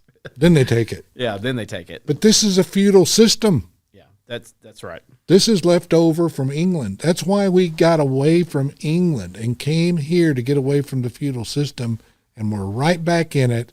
The kings, the politicians, own everything. Yeah, it's. But we can change it. Oh, it absolutely can be changed. It's. And when we get rid of property taxes, then we go after the income tax, and then we'll be free again. And we can do it. I mean, it's a little bit what you're seeing. I think this is somewhat what Trump is trying to do with tariffs, right? I mean, there are other places to kind of move some things around. Yeah. Can you get to a point where you have I'm speaking big on federal, this is not my area of expertise, but this is my thoughts on it. It doesn't matter whether you own a rent house, 1,000-unit apartment complex, you run a city, a state, or a nation, everything's the same. Right. People just make it complex. Make it more but complex. It's not complicated. Right. You should have tariffs, I think, across the board. And if you just follow the Constitution, everything works great. When we did that in the 1800s, people didn't have to borrow money to expand their business. It's pretty interesting when you look at what the history was at that point when we were using those. Yeah. And they had money running out their ears. Right. Until they changed the system and turned us into a debt-based system instead of a non-debt-based system. Yeah. So we've got an issue. We've got a bigger, that's obviously not something I'm tackling as mayor, but it helps people to understand how you think. It is important because I believe we're making ourselves uncompetitive. Like I said, I think the state of Texas is working itself into an uncompetitive situation. And it will be done under Republican rule. Right? I know. They need to wake up. Got to wake up. But there's a bunch of people, they're in the legislature, that have vested interest in the current property tax system, and it's going to be hard to get it done there. Yep. There's no doubt. And it's complex. And, I think at least you have to start with schools. That's such a big It's a very simple thing. You get rid of it. You can't phase it in. And I've had discussions with these think tank people that are ways, they've got all these degrees and stuff. They're wrong. They want to phase it in. Yeah. You can't do that. You have to be brutal, and you just have to cut it. Stop funding it this way. We're going to start doing it. You go to a sales tax. The system's already set up. It's simple. Yeah. Then they allocate to the school kids however much the legislature appropriates, whether it's $6,500, $8,500 a year per kid, whatever, based on previous year's enrollment. That's the money they get. You solve school funding. And Texas, the property values would double or triple overnight. There'd be so many businesses moving to Texas. They don't make enough trucks to haul all their equipment. Yeah. And Texas would boom for a generation. Yeah. But because we have a few greedy people that want to make a little bit of money, they don't want their citizens to thrive. But it would benefit everybody. Oh. And it is simple. And of course, but they want to say, oh, you can't do that. One person told me, oh, well, what if we did that, then people would go to a different state to buy their stuff. I'm like, how would that happen? You know? Yeah, Amazon's figured it out, right? They charge your sales tax regardless of wherever you are. Like it's fair. It's solvable. Right? Right? I pay a lot in sales taxes. I buy a lot of materials every month, but it's fair because I agree to it. Yeah, right. It's a usage model. Yeah. Right. If I don't have to do it, I could go buy a $20,000 vehicle or I could buy a $100,000 vehicle. The choice is mine, and I pay the sales tax on the higher price vehicle. I choose. Right. If I buy $1 million house, I should pay the sales tax on the million. If I buy a $50,000 house, I pay the same percentage, and it's fair. Yeah. And two people agree, and no bureaucrat is involved. It goes to the state, it goes to the schools, back to the cities, back to the counties, and everything should be treated the same, in my opinion. Yeah. And everybody should be treated the same. Yeah, and you shouldn't have winners and losers and groups picking this guy and that. We'll look at the whole concept of Robin Hood, right? That's how we were going to. That's our school funding system, right? Is just like you're saying, you don't have property valuations right anyway. But then you even build in a mechanism to take from some school districts to give to some other school districts, and then we'll equalize it out in Austin and then redistribute it back out. Well, to me, if we do it under the sales tax model and then apply it and then just pay per kid out of the general fund or out of the sales tax, it doesn't matter where your kid goes to school, whether it's Houston or Dallas or Aspermont. Right. Yep. Aspermont is going to struggle because they're probably not going to have a lot of sales. But that's fine because it's coming. You're probably not going to have a lot of kids going to school there. But the money for the kids is going to come from all over the state, and it equals out all over. Mm-hmm. And it's fair throughout the state. Yep. And we put a tariff on education, right? So if you're an out-of-state student, you pay a tariff. Oh, I got you. Yeah. To come to UT right. or A&M, right? Yeah. That's all Trump's doing, right? Yeah. It's the same concept. They just don't call it a tariff. And what he's trying to do. Out-of-state tuition. They call it out-of-state tuition. Right. It's the same people that say we don't have an income tax in Texas. They're flat out wrong. Yeah. We have an income tax. It's called a margin tax. Oh, true. Yeah. You have a 1% gross income tax in Texas on business. Yep. But people say we don't. Well, it's back to make it complicated, and then you can't figure it out, right? It's a simple thing to figure because it's on your gross income. Oh yeah. So okay, you bring in $1 million. It doesn't matter if you lost $1 million because you can make $1 million. That's the worst part of that deal, right? Yeah, but it's so small percentage that people don't complain about it. Right. But you have to be careful because they could raise it. Yeah. But Texas is flowing with money. Why are we penalizing people that want to invest in it? That's what I can't figure out. But maybe we'll get something accomplished soon. Maybe so. We've got a shot at it now when you've got. But I actually believe your county commissioners have the power to do away with property taxes in their county. It's a county thing. State doesn't charge property tax. Oh, right. Yeah, exactly.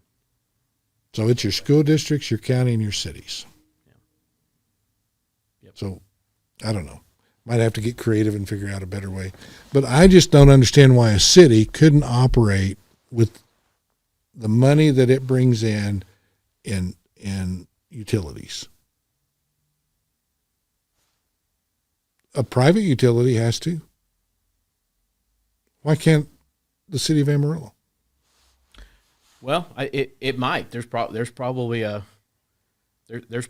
number where you cross over and it makes sense to do it. I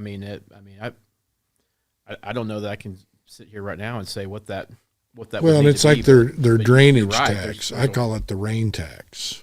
Right. Howard Smith didn't like it much when I called it that, but it was. I'm like, "How's your rain tax doing?" And he goes, but anyway, my point is, I don't even understand that because I don't think that's is it a property tax or is it a fee? And how do they collect it? And how do they force you to pay it? Well, it's a property tax. Why didn't they just raise trash $5? Right. They so overcomplicated that. Now that wasn't this last council. It was like 2 or 3 councils ago. But I'm like, I have a lot of property and we manage property. So if it's an out of town owner, tenant living in there, they send him a bill out of state for like $2. Okay. They won't put it on the tenant's bill. They can't. Right. Because they screwed up in how they did it. Interesting. Because it's not a property tax. So they have to send a separate bill. So it's costing the city more money. By the time they mail that to California, he mails it back. They have to hire somebody to process it.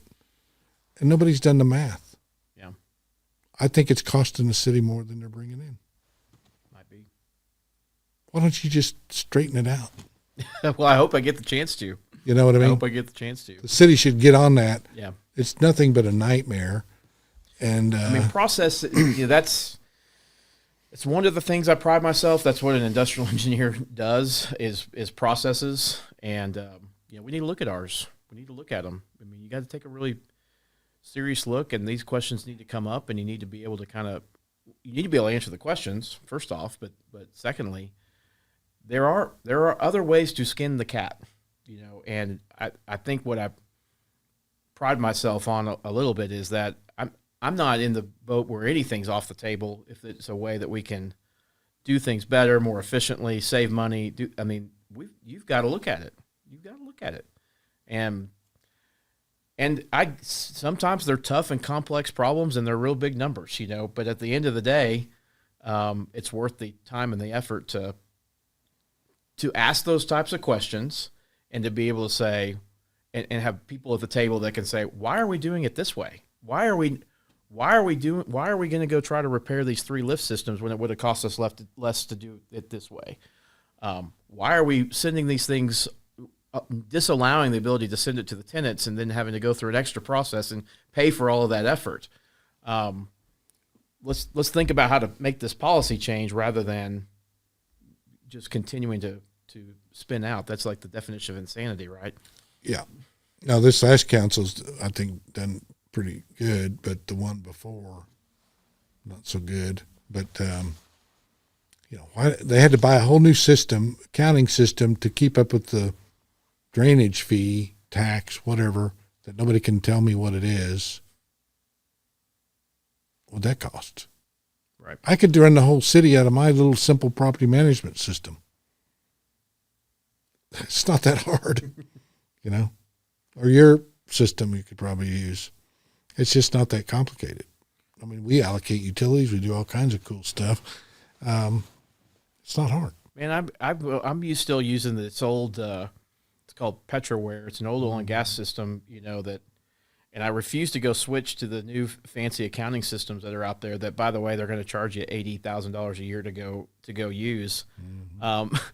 And it's not pretty. I mean, and it's well, they want you to go to the cloud. They want you to the cloud, and they want to do it on a subscription basis, right? Yeah. I'm like, I've already paid for this once, and I paid for it 25 years ago. I'm not switching accounting systems at this point. We're just going to have to figure it out. And at some point, I'm going to lose this battle because they're going to end up saying, "I'm sorry, we're just not going to service your stuff anymore." That's a problem. That's what happened to me. Software is crazy, and they've all figured out this deal of we're going to put you on the cloud. Well, it's so much easier because they only have to have one version that they're maintaining. Sure, don't worry, we'll do your upgrades for you as part of the deal, right? I mean, that's how this whole thing becomes crazy. And then, it just each year is a 8 or 10% increase, and you're all of a sudden kind of stuck and locked in. And if you don't pay that fee every month, yep, you can't access any of your stuff. That's one of my 2025 is our year. We're doing a complete overhaul and look at our IT systems to try to find a different way to do so. And some of these things may end up being an Excel spreadsheet when it's all said and done. Because it just gets to the point that you're not adding value anymore, even though it's easier or built for just somebody to just show up and do it. At some point, you say, "Yeah, it's not worth it. Yeah, I'd rather bring accounting is one of those things that can get really complex real quick. Absolutely. But after you do it for a while, then you go the other way and you say, "We can simplify this."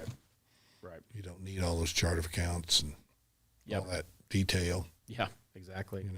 Exactly. Yeah. Accounting is something I have to deal with all the time, and you got multiple properties. It's all for the IRS, right? It's all for the government. That's right. Well, there is something to be said for obviously having good books and being able to report what you're doing and really know your numbers. Yeah. I've always believed in running my businesses with a know your numbers deal. And those, if you can understand those and do those, I do think that is important to have good, accurate records and details.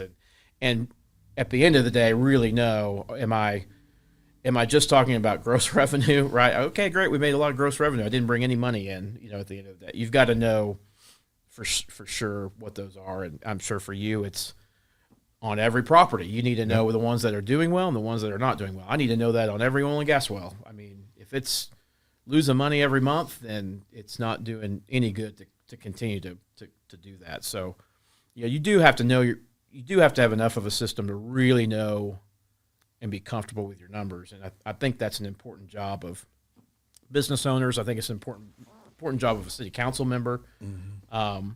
There's a lot of zeros that are getting in there, but you've got to be willing and able to go jump in and look at those numbers. You're not going to find those elements that we're talking about where you're picking up, bending over to pick up a penny and a dime's falling out of your pocket type of thing. Yeah, well, it's to make sure that nobody is taking money. Well, that for sure. Yeah, you definitely have to watch that. You got to watch that in your businesses too, right? That's why I had an accountant work for me. Whatever you do, never let somebody else pay your bills. I sign every check. Pay them. I sign every check that comes out of my office.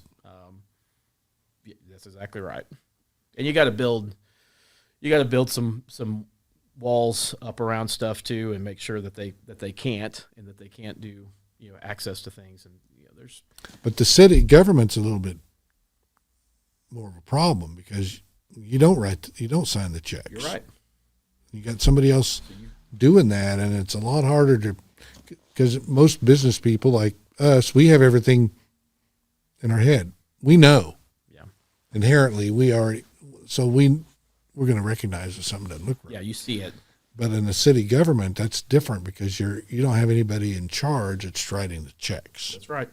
Yep. So maybe the mayor should sign all the checks. Maybe. I don't know if we need to go that far, but you do have to have processes, right? But you're going to have to look at a lot of reports. You got to look at reports. You got to know your numbers. Yeah. There's no doubt about that. So you got to have some experience. You do. And I think you got to have experience or at least comfortability with the size of budgets that you're looking at. I mean, I do think it's important. I mean, there are elements of business that lots of people can get for sure, but it can be shocking, I think, when you start, or I'll say it's really easy to lose the details. Let me put it that way. I think that's a better way of what I'm trying to say. Yeah. Is it's when it becomes, it's a $500 million budget. What's the big deal about $650,000? Back to you've got $80 million in the bank. What's the big? Well, that's the thing, and you can get a little lost, I think, if you're not able to kind of discern a little bit. Well, it's kind of like crime. If you'll take care of small crime, big crime won't happen. Same way. Yeah. If you'll take care of the small ones, if you just announce that it's okay to go loot a store, yep. As long as it's under $500 or $1,000. oh, well, that's okay. Well, guess what? That's you've just invited basically the complete breakdown of your criminal system. So, Yep. Yeah. And if they don't prosecute the small crime, Yeah. then the There's no police get punishment. disillusioned and quit arresting them. Right. So you got to have good prosecutors that will prosecute the small stuff, and good police that'll catch them. Same way in accounting. For sure. Same way in everything. Everything's the same. Yeah. It's not complicated. It's not. It's just work. It's work. That's right. It is work. And like you said, I think both of us kind of know when you do it in business, it is work, and it's something you really got to stay on. And we need to do that at the city level too. And that's what. But if you're not familiar with it and you don't understand it, it's overwhelming. Absolutely. But if you've Well, got experience dealing with it, it's not. You get told what the answer is, right? Yeah. You don't question what gets brought to you, because it is so big and overwhelming, and you kind of just go, okay, well, whatever. I'm sure what they're telling me is the deal. You do have to have a level of being able to dig into those details and be willing to take that time and go familiar enough with a financial statement and a budget and all those things that you can go pull up this 200-page document, and spend the night looking at it, getting into it and really, really questioning what you're looking at. It is a job, and it's something I think that I've done, and it's something that I absolutely want to do as service in this role. And I think that's something that I'm bringing to the table is the willingness and the want to really get in and dive into those types of details, because I think it's important. And if people call you complaining about potholes and that's part of the roads job and- too, right? I mean, that's the reality of it. You're going to have that, and again, I think that's a little bit why you have to really build out a good communication system. One thing I think we have failed on as a city is getting out in front of those types of those items. I think we can do a better job. I'll give you just an example, because I heard a lot about it during the snow removal basic service stuff that was kind of going on. This is why I've talked a little bit about it. I don't even necessarily think it was how we handled kind of the snow removal during when that all happened. But I did have an issue with the lack of communication that essentially came from the city. And we absolutely can do that. There is no reason that you can't know what the scheduled cleanup, the process is that we're going to follow and where we are. We have geotabs and GPS, by the way, on every one of our vehicles to know when those things are happening. And I think people would react They much should be differently. able to throw a map on their website. It should absolutely should. And you can color code the streets, and you can know which ones are going to actually get serviced that day, or at least scheduled to. And if for some reason, hey, we know we can't get down this alleyway to service your trash, and that turns from 1 day to 2 days to 4 days to whatever. Why is it not possible for us to know that my trash is not going to be serviced this next 3 days? And by the way, at least you've communicated that.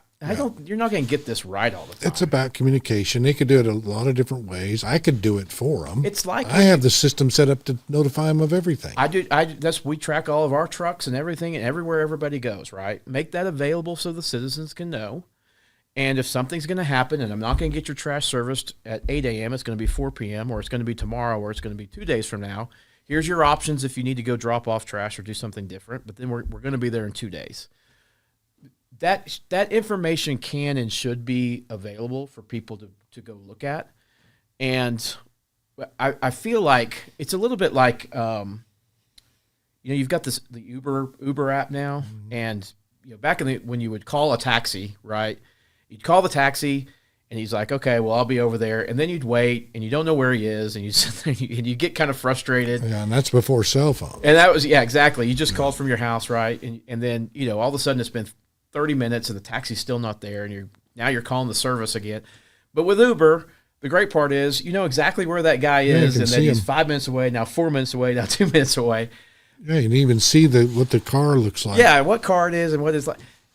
I just think people, if they have the information, they understand that things happen.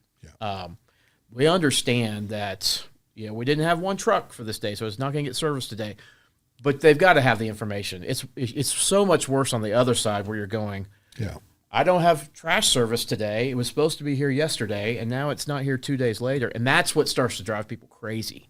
And that's when you say, these are the basic services. These are the things that people are paying for, and this is what they really want you to your money to be. This is what you're paying for.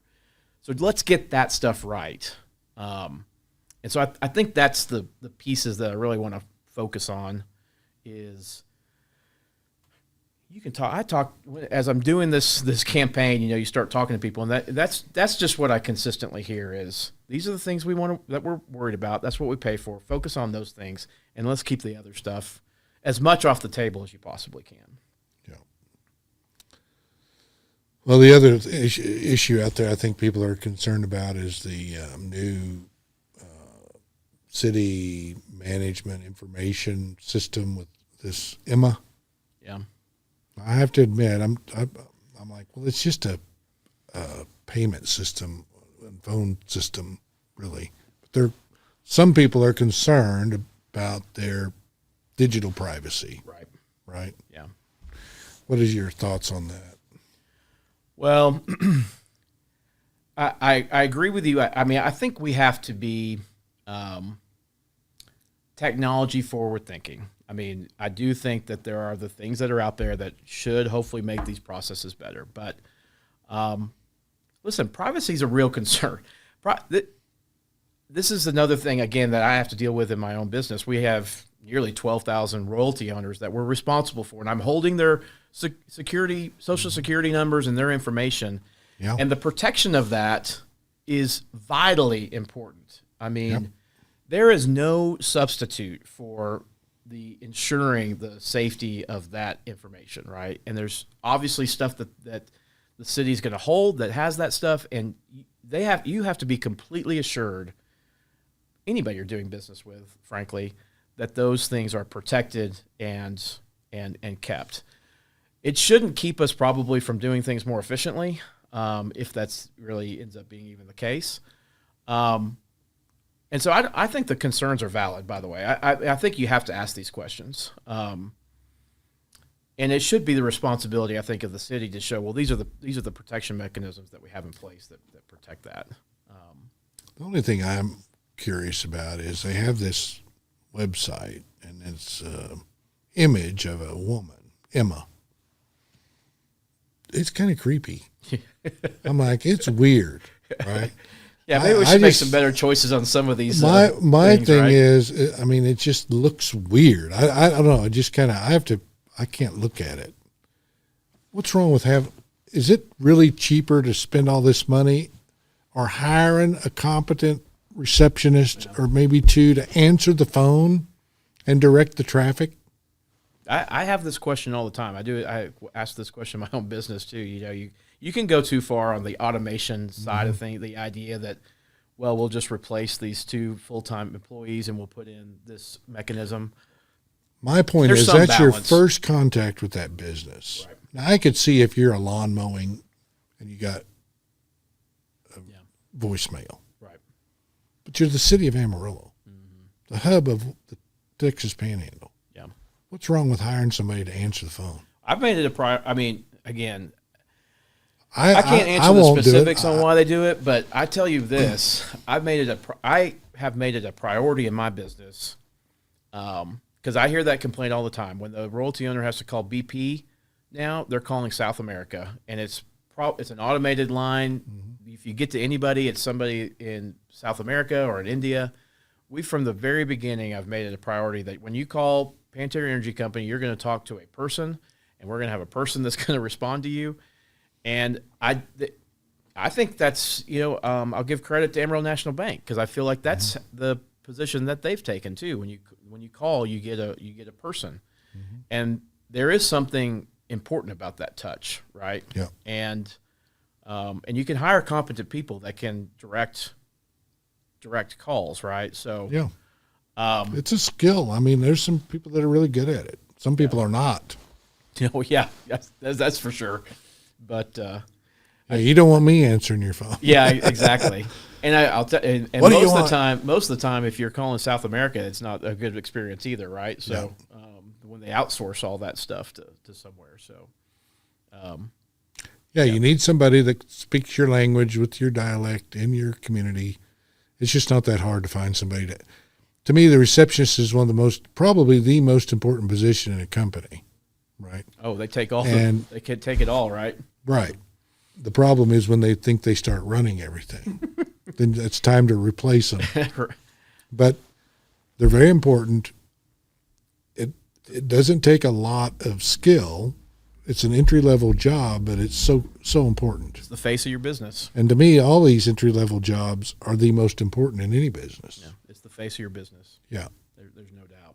So and that first call makes a difference, right? Of how the rest of the process is going to go.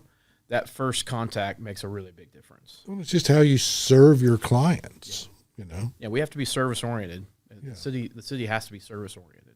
Yeah. There's no doubt about that. I don't know. I just think we overdo technology. It has its place. But it's a tool.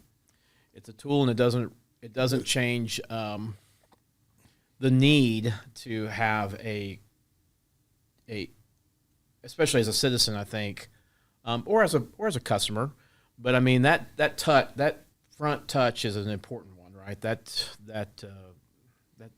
how it changes like I said, I think it changes the whole rest of how the process is going to go.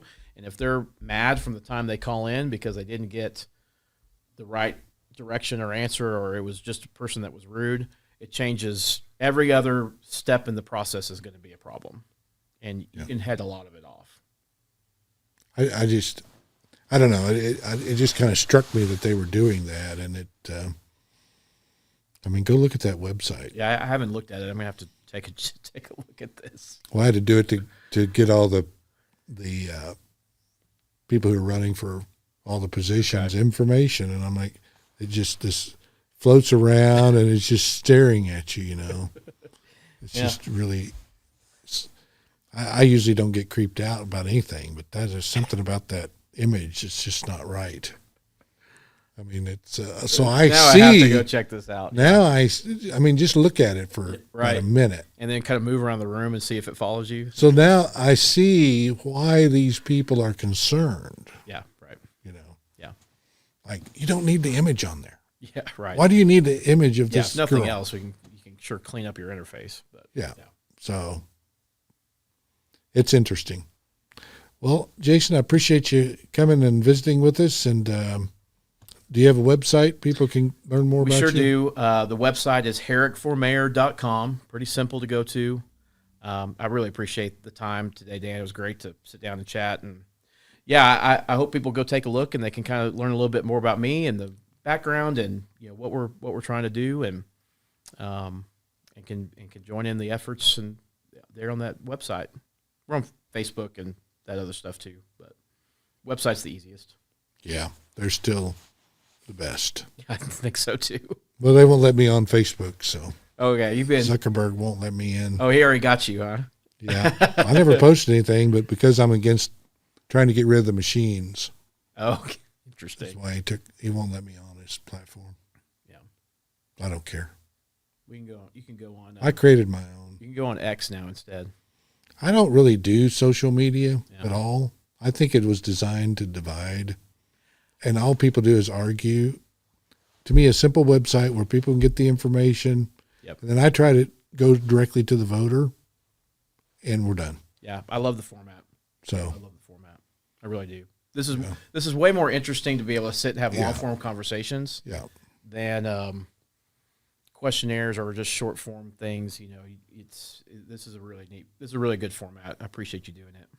No problem. I just want the voters to get to know who you are and let them choose who to vote for. It's not my decision. What my opinion is doesn't matter. What matters is theirs. Yep. So what I'm about is trying to get them to understand that and get them to vote. Yep. I don't care how they vote. I just want them to show up because if they're informed, they'll make the right decision. Yep. Get to the polls. May's always a underrepresented election. Do you know how many we had vote last mayor's race? I think it's in the 20,000 type of range. And that's both counties. That's Potter and Randall. Counties. That's both counties. Because you have, what, 100, about 120,000? Total between the two. Right? Yeah. Yeah. Registered voters? Yeah. Sub 20%. It's poor. It's poor in May elections. It's definitely something we all need to work on to encourage people to get out and vote in these off-cycle elections. They don't get the attention that we would in a November. But they're the most important. They're more important than the federal. I completely agree. So, yeah, you need to show up and vote. Yep. So, Agreed. Be informed. Choose your candidate. Let them fight it out. And may the best man win. Absolutely. Absolutely. And then we so go much. away as friends, and down the road we go. Well, that is the good thing I think about Amarillo. Generally speaking, I mean, I have a ton of respect for the other candidates that are in there, and Cole and I specifically have talked about. I mean, I've known Cole a long time. We get along very well personally. So I think either way, we will both be supportive of what moves forward, and I honestly believe that we both have the best interest of Amarillo at heart, and so we have different probably ways to get there, but everybody's doing it for the right reasons ultimately. Yeah. Well, I admire anybody that has the courage to step out and run for public office. That takes some courage, and it's a big commitment, and you're sacrificing a lot to do it. Yeah. So we appreciate it. And we need to encourage more people into public service elements for sure. One thing I get a little irritated at, I have a different perspective because my role is to find good candidates to run for office. I want a lot of good candidates running for every position. Yeah. Right. Right. That way people have a choice. Of course. But then if you have a really good person in office, do you really want people to run against them? You know? Right. So I have candidates say, well, I'm doing a good job. Don't try to get anybody to run against me. I'm like, well, I'm not trying to get anybody to run against you. I'm just trying to find candidates in general. Yeah, so what makes our government work. So if you're doing a good job, people are going to leave you in there. Yeah. Don't worry about it. That's how our system works. Yeah. For sure. But if somebody's an incumbent, they have a different perspective, right? Yeah. But if you're not the incumbent, you have a different perspective, and that's what makes everything work. Yeah.